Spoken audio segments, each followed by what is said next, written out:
welcome. I'm Rogers Anderson, Mayor of Williamson County. As we travel around the county, we're always looking for interesting people that have lived their entire life in Williamson County.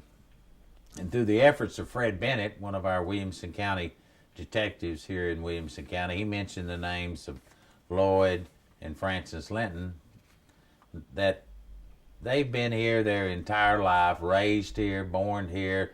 Now for Miss Linton, who was an Edmondson, she comes from on the other side of the tracks across the county, but managed her way over here when she married. So I want to say thank you both for allowing us to come to your home, beautiful home, and do a little investigating and asking questions about how times were a few years ago. We'll leave it at that. So, Miss Linton, I'm going to start with you first. You were born on this place a few years ago. And how many, your mom and dad owned this place, or and then their brothers and sisters, and you had you had several before you went away to World War II. Tell us a little bit about those early days of your life. Well, I rode horseback to elementary school. Now where did you go to school? South Harper. Okay. Down there. And the first 2 years I went, my uncle over here ran a store, and I rode with him.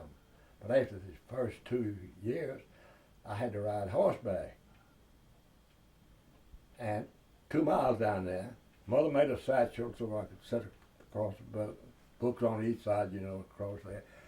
And one morning we got up, and the roads were frozen over. Of course, it's all gravel roads, and the ice was everywhere. And Daddy got up and put 4 ice nails in each horseshoe so she wouldn't slip on the bridges. And I still tell this, that's the only thing my daddy ever told me to do that I didn't do, without question. He said, when you get to the bridge, get off and lead the horse across. The Lord didn't do that. He speeded up a little. I want to see if those ice nails were working. And I guess they did. But he didn't ask me when I got back, did I get off? He knew.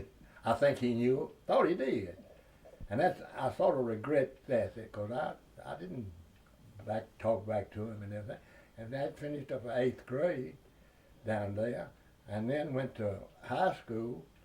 The bus came down to Old Harding Road down here, 8/10 of a mile down there. We walked down there and caught the Davidson County bus to Bellevue.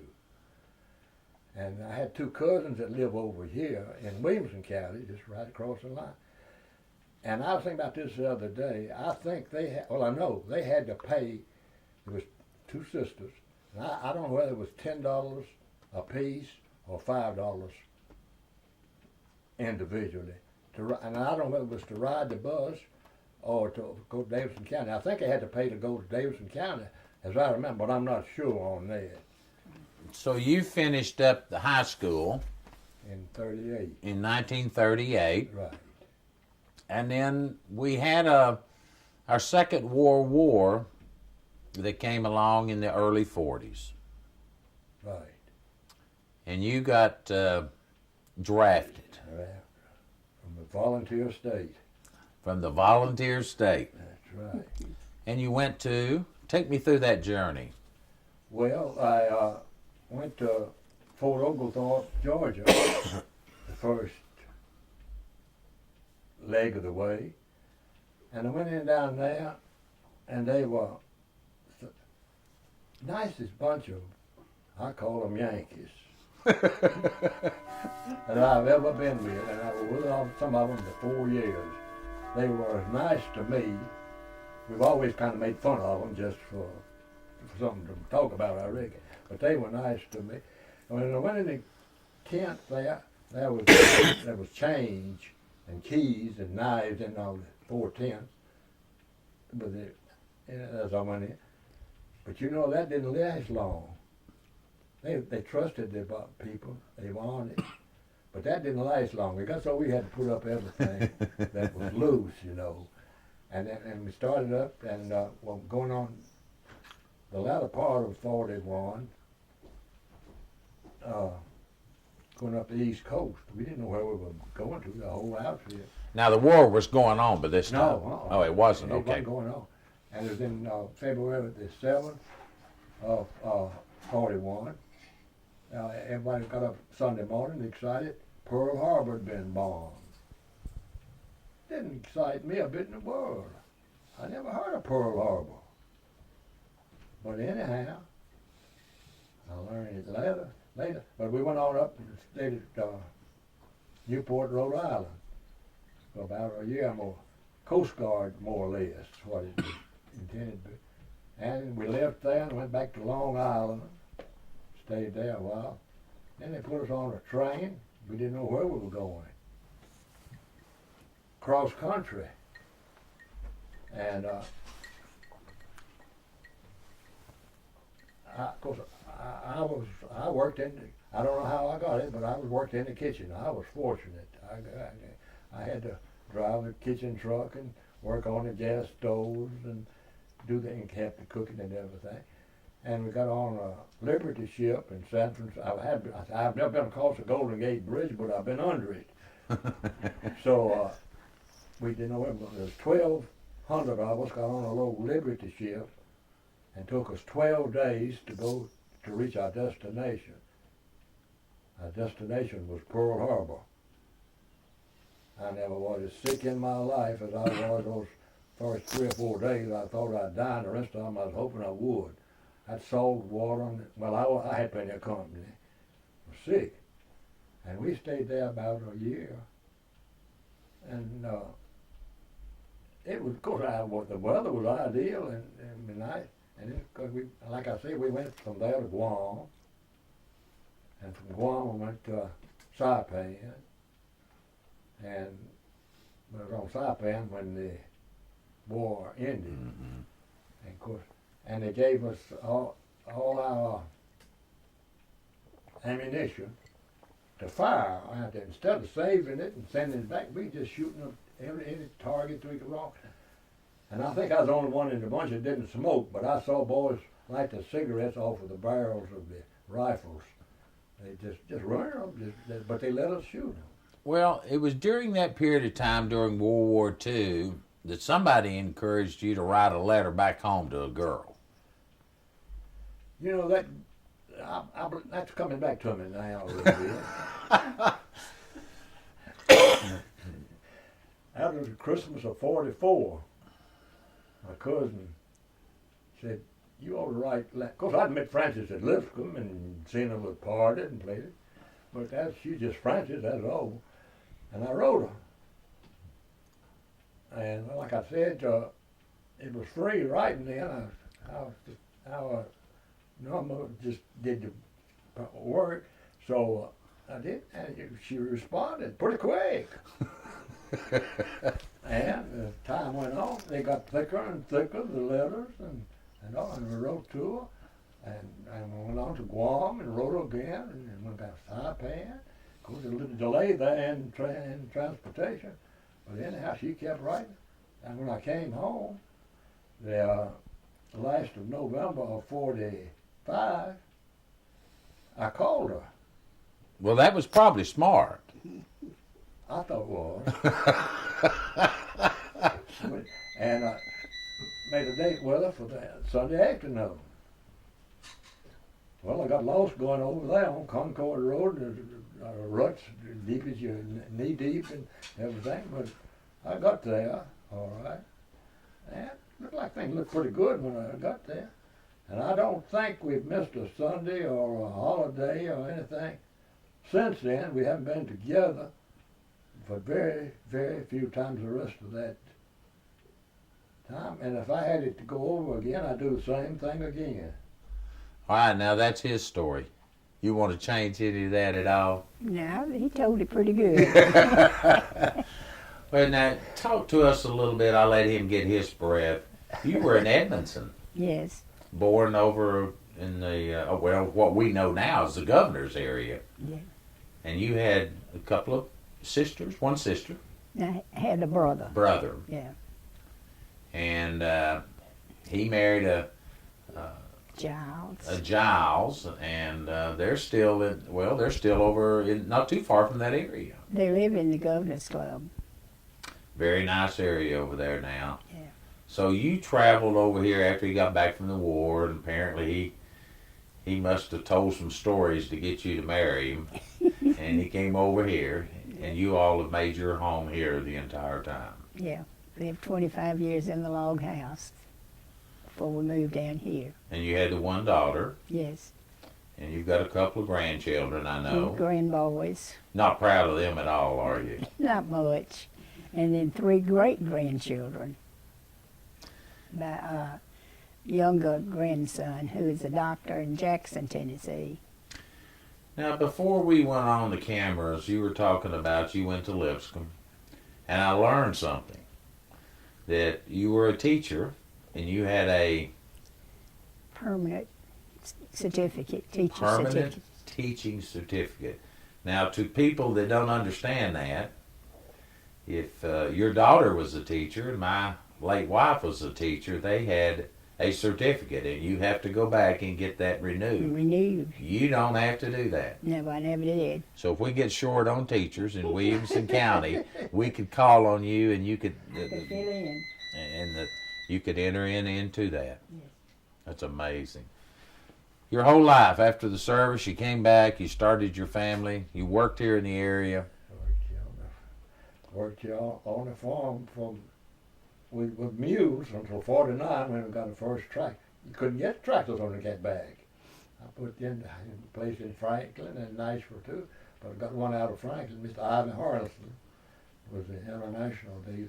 Brought it down here one night after dark. Unloaded it out there in the yard. I still got that tractor. The grandson that came back up here at the 4th of July, Mono, could he take that tractor to Jackson and get it painted and worked over with it. Never out under a shed on half a dozen nights in the 65 years I've had it. And I said, yeah, and it's still down there. I'm just dying to see it again. I said Christmas couldn't be any quicker now than it used to be. I mean, it'd never get there. I want to see my old tractor again. But that was, of course, my dad was still living there. Because Dad died in '71 and Mother in '72. And then that's when we worked this house over again and moved back down here. We were going to build a house up there after we got enough money after we married, but we never got enough money. We still haven't, I reckon.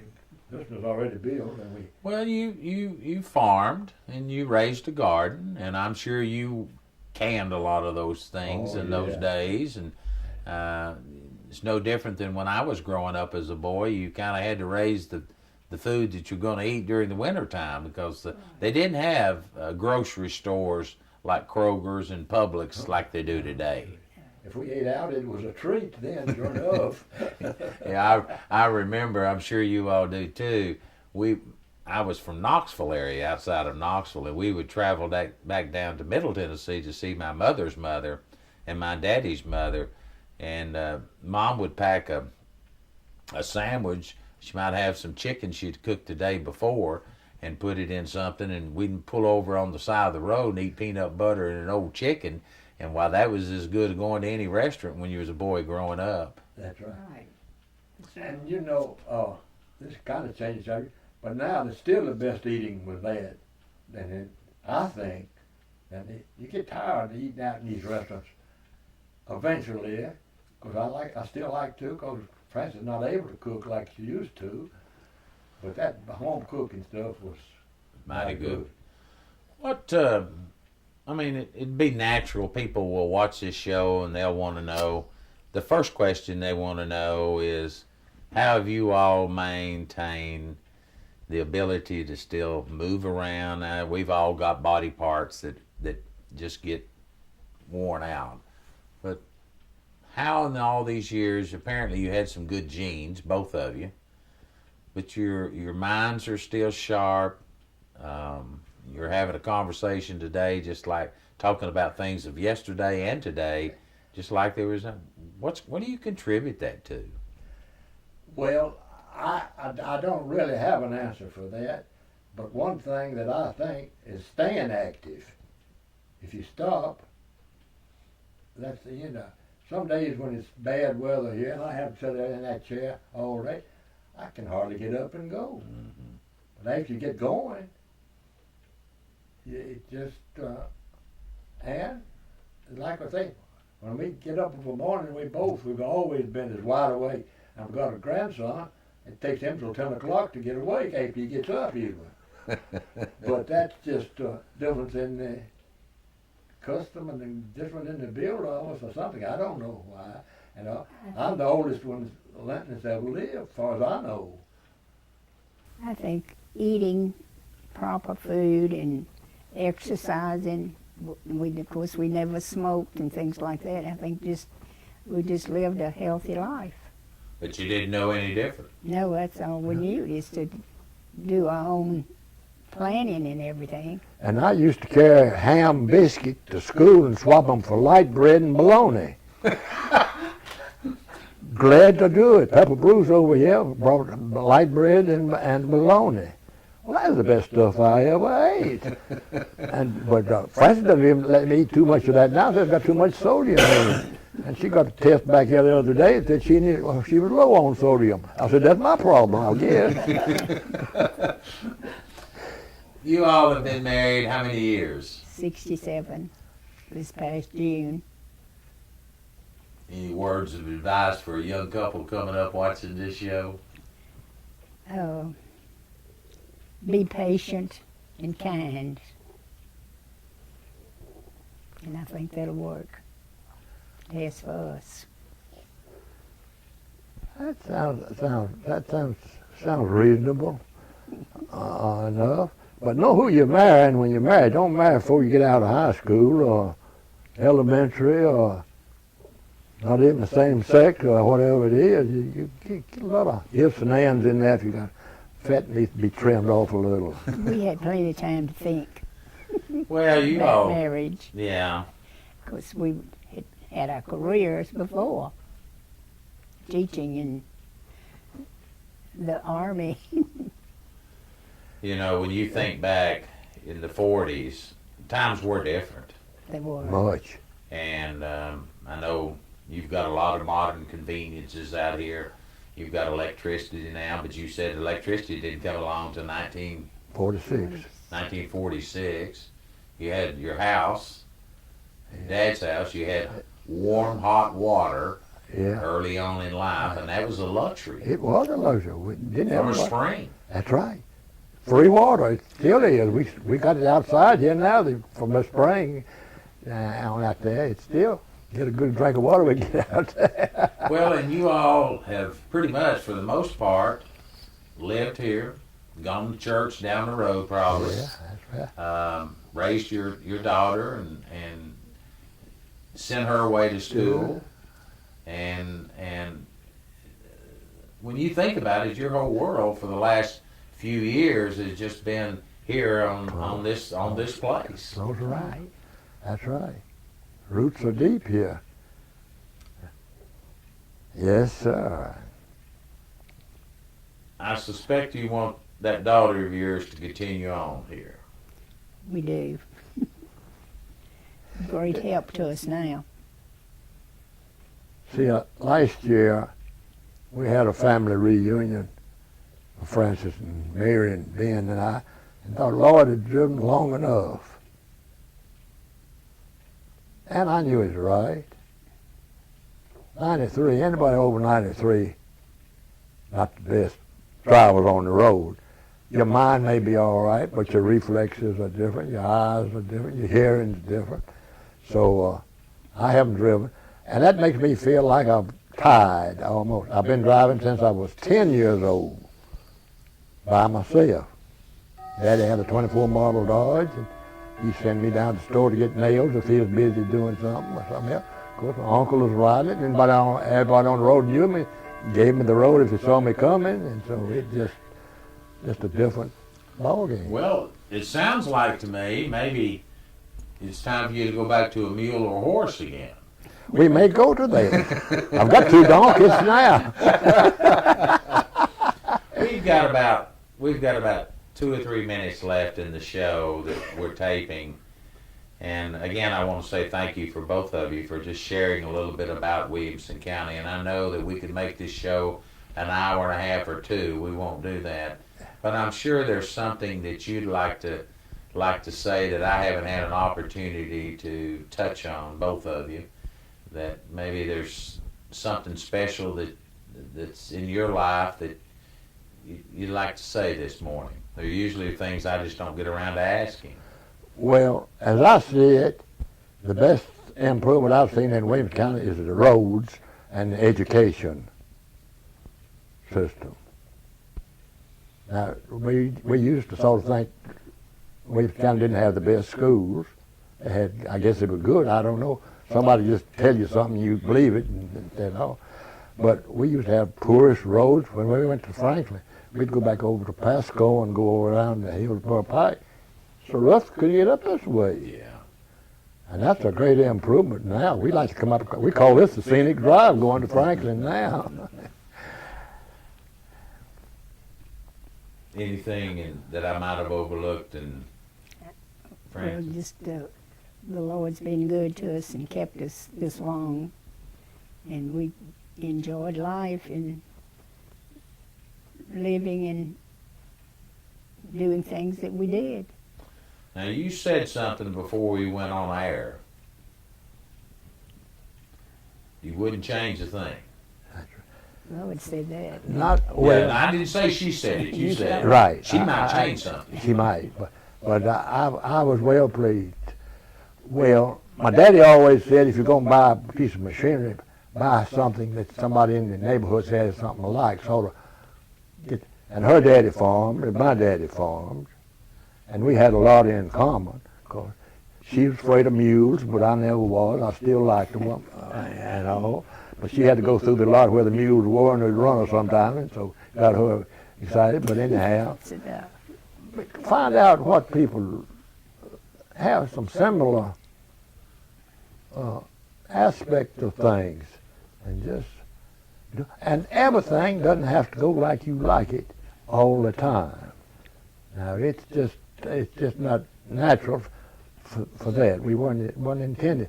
God gave us the Bible, but he told us how to do it, but he turned it over to humans to function it, keep it going. Well, I'm going to have to cut it short. We're through with our time.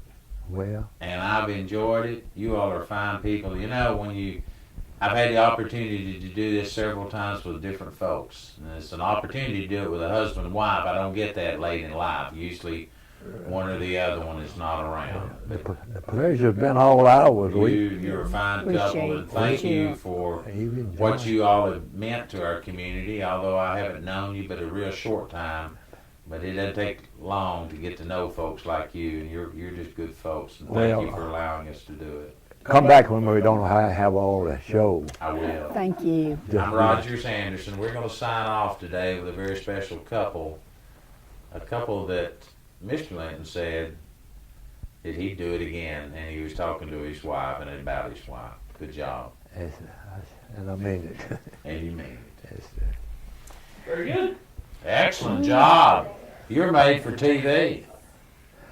That's the only thing I don't like about it. I'm not that type. You know, they got this bridge down here named for me now. I do know that. Well, they tried to slip that on me, and they like to run it. But that's just something you can't get by with, a secret.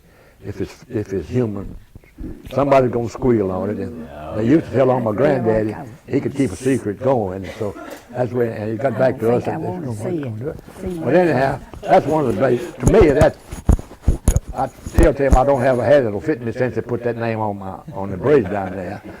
But anyhow, we're all human, but it's awful hard to see the other side part of life.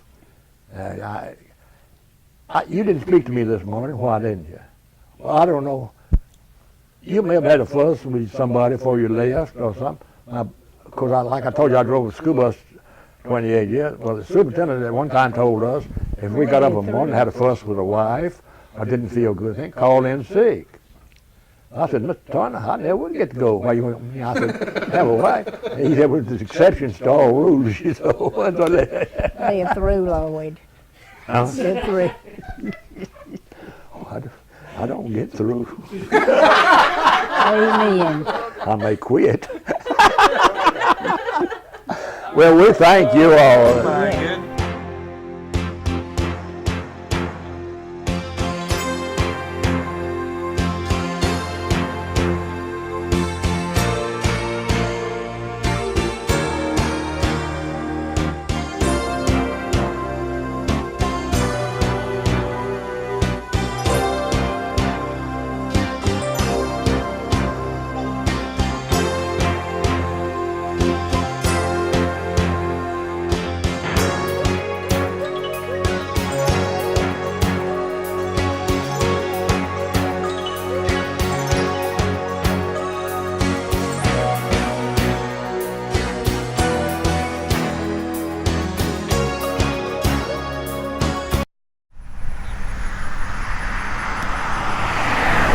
Situated on the Natchez Trace, the village and stream were named for pioneer surveyor Hugh Leeper.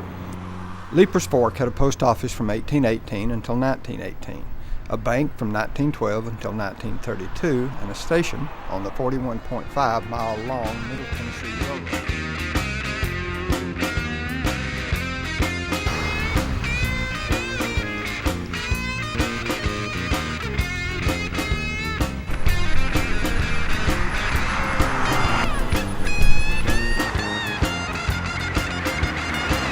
Bingham boasted Boyd's Mill on West Harpeth, a federally licensed distillery on Stillhouse Hollow Road, LaHue's Sawmill, Hogeye Church, Charlie Gray's and McMillan Stores, Blankenship's Blacksmith Shop.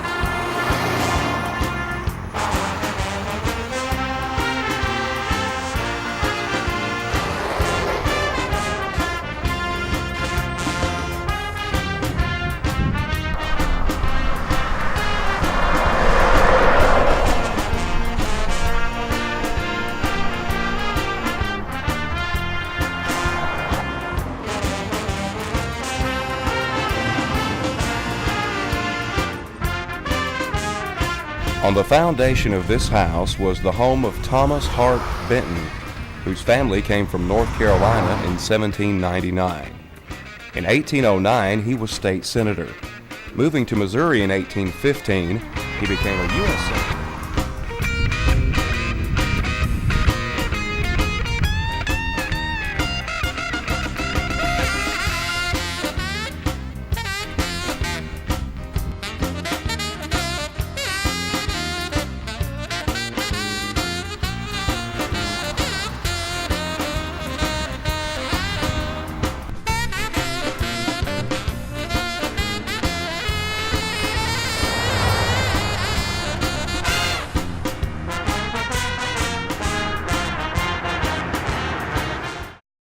Williamson County was named after Dr. Hugh Williamson, a signer of the U.S. Constitution. The county was incorporated on October 26, 1799. The official seal was adopted in July 1968. The seal, designed by county historian Virginia Bowman and journalist James H. Armistead, was accepted by Judge Fulton Greer at the July 15, 1968 quarterly court term. It features 4 quadrants representing the diversity of the county. The upper left section depicts a flag and cannon which symbolizes the rich history in the county. The upper right quadrant shows a schoolhouse illustrating the importance of education. The lower left portrays a Bible in front of a church window which represents religion. The lower right segment shows farm animals denoting agriculture. Williamson County is one of 96 counties in the state of Tennessee with an estimated population of over 150,000 citizens. WAKM AM 950, Williamson County's hometown radio, and WCTV, the education and government cable channel for Williamson County. Together, serving the fastest growing county in the great state of Tennessee.